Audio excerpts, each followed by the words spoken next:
Do you have an affinity for artifacts?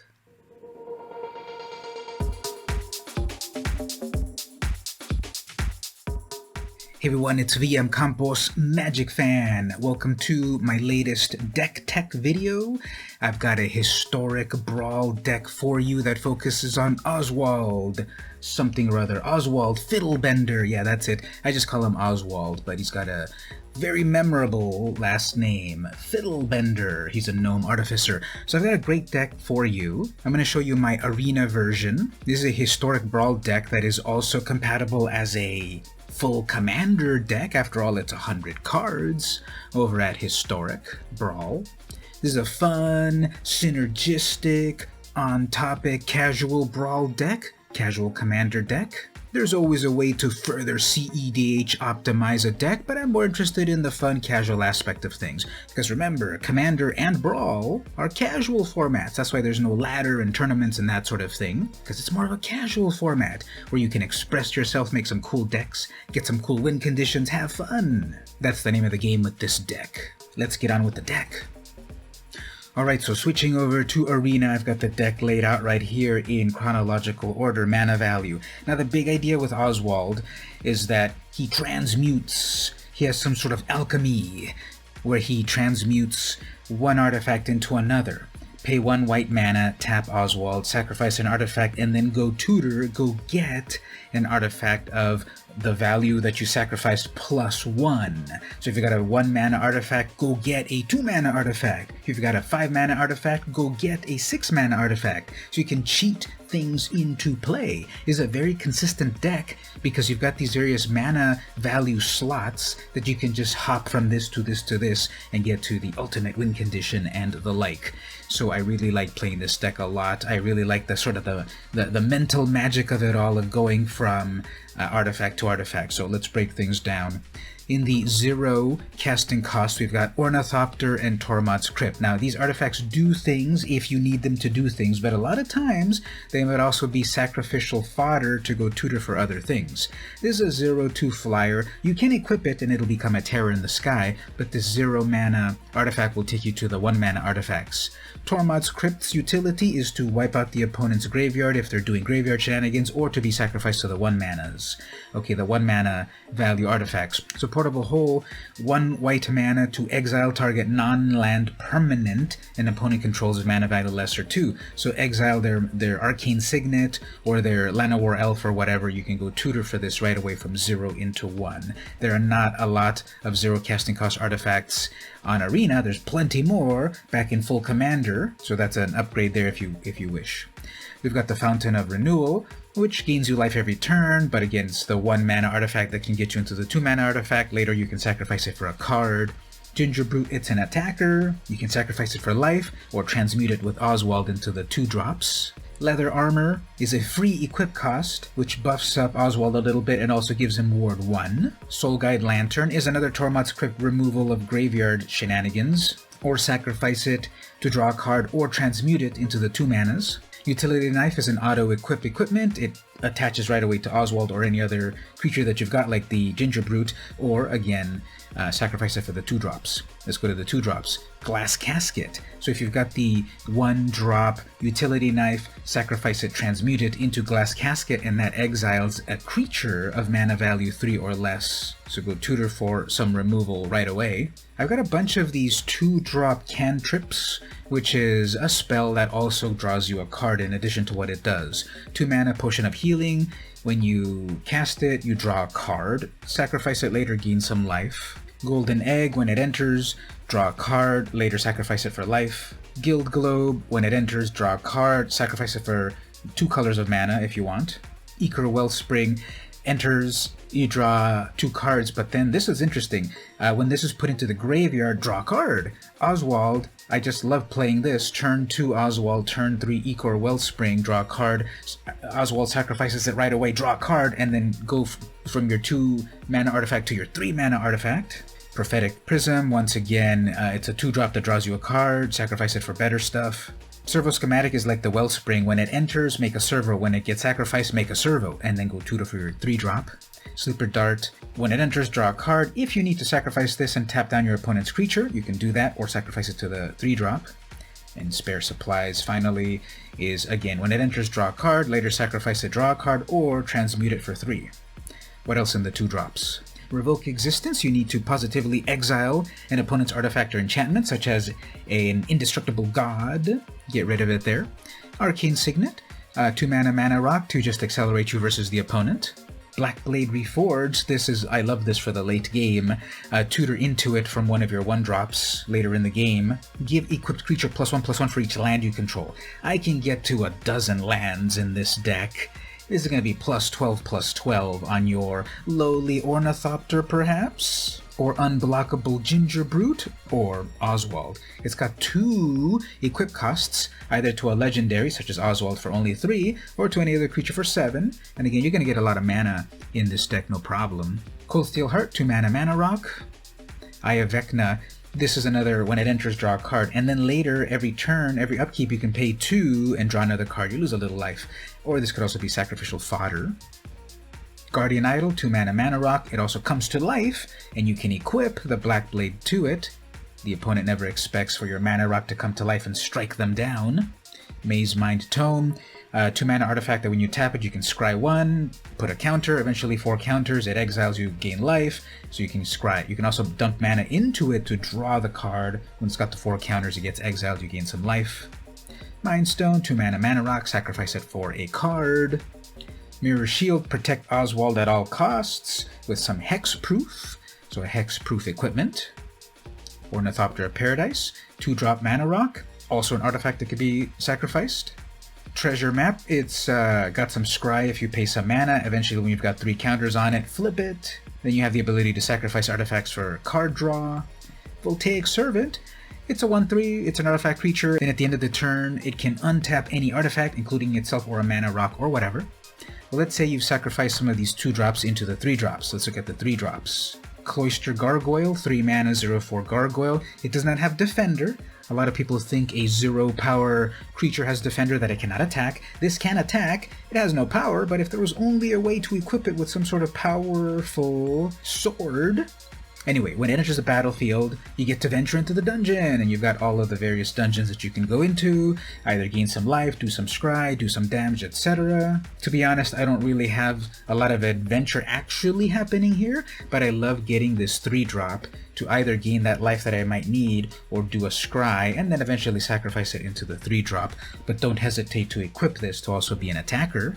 Maul of the Skyclave, this great 3-drop auto attaches itself to one of your creatures, and it gives it +2/+2 and flying and first strike. This is a great way again to close out the game. You can go tutor for this, snap it onto your creature, and go to town. Chaos Wand, this one's pretty fun. Basically steal your opponent's spells off the top of their library. Go tutor for it, then pay 4, exile cards from the top of the opponent's library until you reach an instant or sorcery, pay it for free, beat them with their own stuff. I often go get the Sky Scanner from the 2 mana artifact into the 3 mana Sky Scanner. It's a body, it's a flyer, it's a card draw. Then I can sacrifice it for the 4-drop, we'll get to those in a moment. I often go tutor for the Celestis, it's a mana rock. It makes the game now keep track of day and night, and whenever it switches between day and night, you gain some life. You can choose to then draw a card. You have to then discard, so kind of filter through your deck a little bit, or at any time if you've got the mana for it, pay 3 to make it day or night, you gain that life, you draw that card, then you have to discard. And lastly, Unstable Obelisk. I love this card, I put it in almost all of my decks.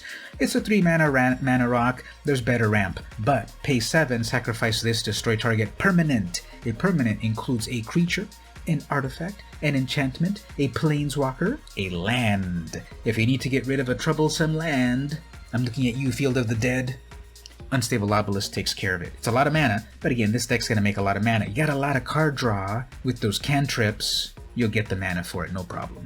Other 3-drops, Banishing Light, exile anything of your opponent's that is troublesome to you, their planeswalker, their own commander, etc. Borrowed Time, it's exactly the same thing.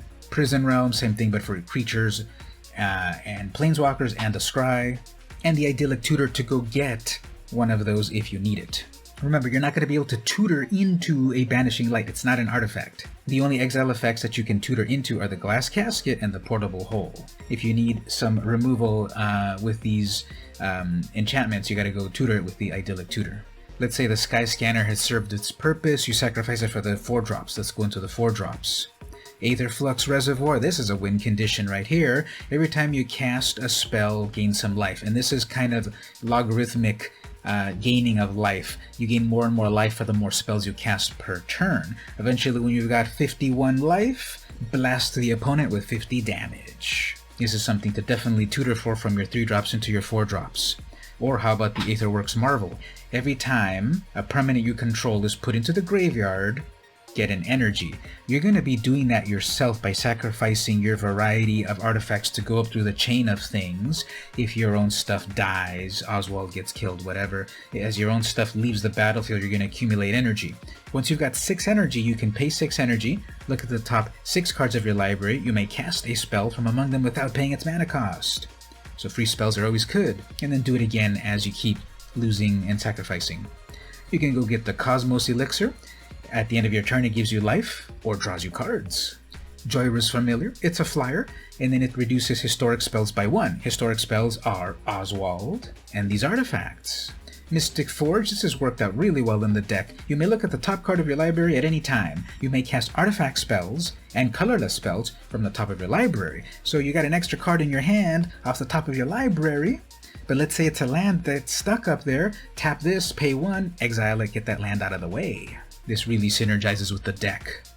What really synergizes also is the good old Panharmonicon, Seth's favorite card, 4 mana. If an artifact or creature entering the battlefield causes a triggered ability of a permanent you control to trigger, that ability triggers an additional time. So for all of these great 2 mana card draw spells, you're going to draw 2 cards for the price of 1. This Ecor Wellspring, once again, you're going to draw 2 cards off of it, sacrifice it, draw another card. What's really fun is the servo schematic. You're going to get 2 little servos, which are 0 mana artifacts, which you can sacrifice to tutor into the 1-drops.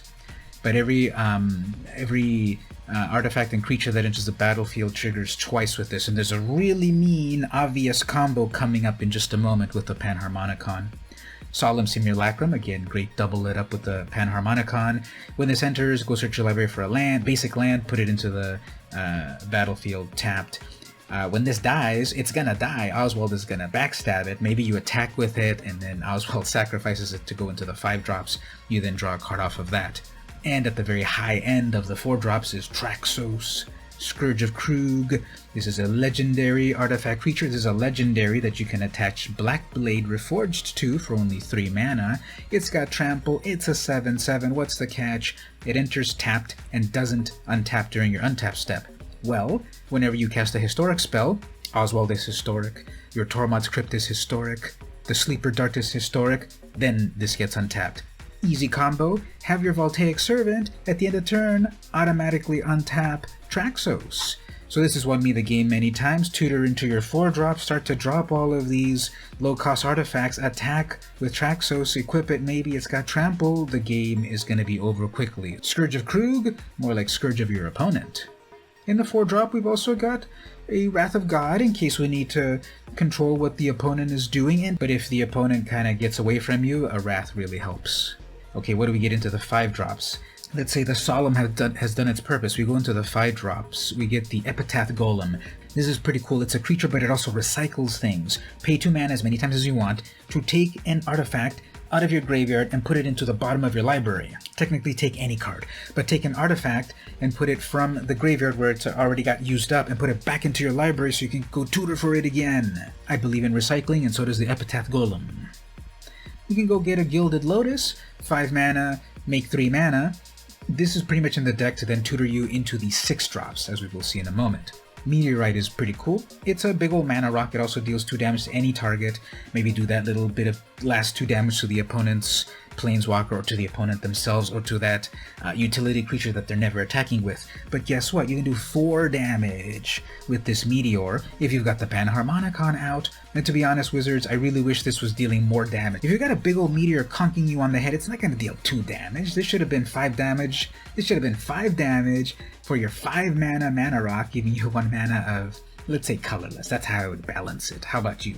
This would not have been too powerful. It was a 5 mana, 5 damage. Okay, 5 mana, 5 damage to any opponent or planeswalker. That's how maybe we would balance it. What do you think? Tell me in the comments. And then Paradox Engine, I love this card. 5 mana. Whenever you cast any spell, untap all your non-land permanents. As you build up your mana rocks, as you have other things on the battlefield, such as the Mystic Forge that gets tapped, you start to cast stuff, they all untap.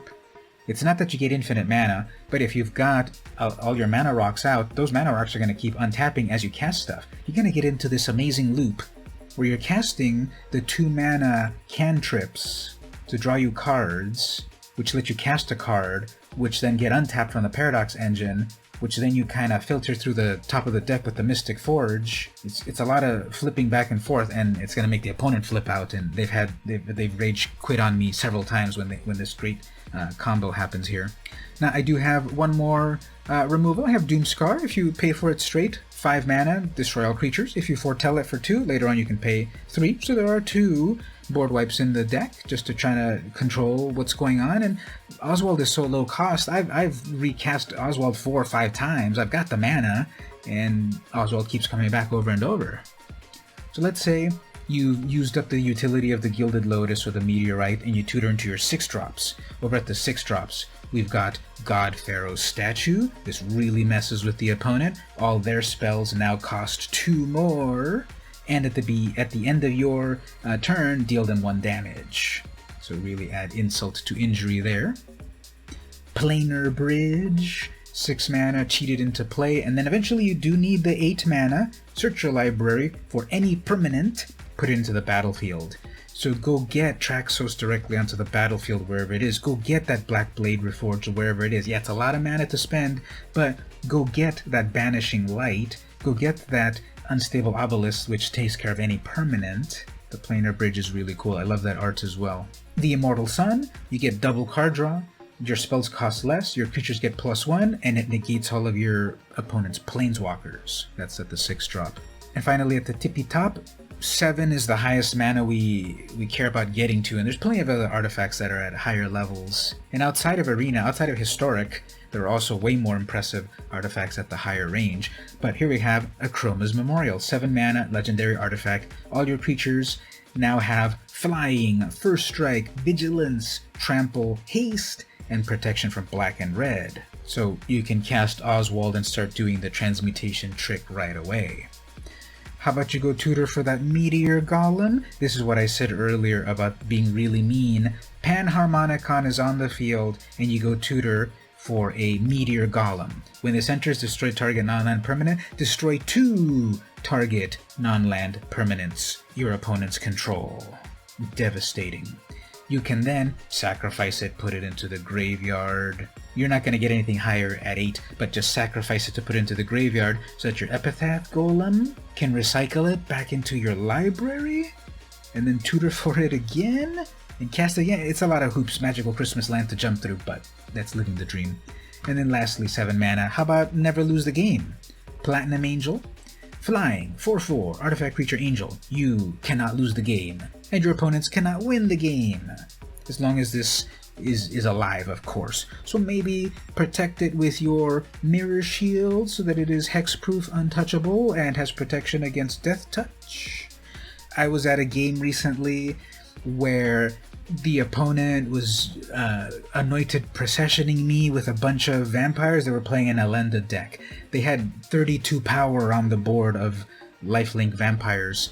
I had the Platinum Angel. I guess they didn't really read it. They attacked with everything. I let everything go through. I was at -22 life, and I was alive.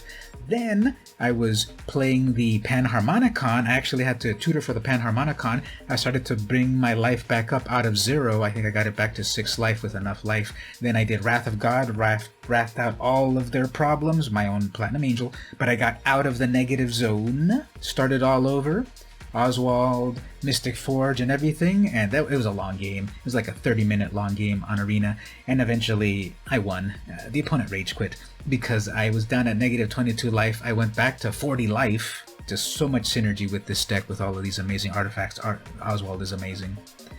And that's the top of the deck right there. You can put some other bigger things at the top if you want. There's of course a little bit room for improvement. Tell me about it in the comments. And the land is totally simple. This could definitely be improved.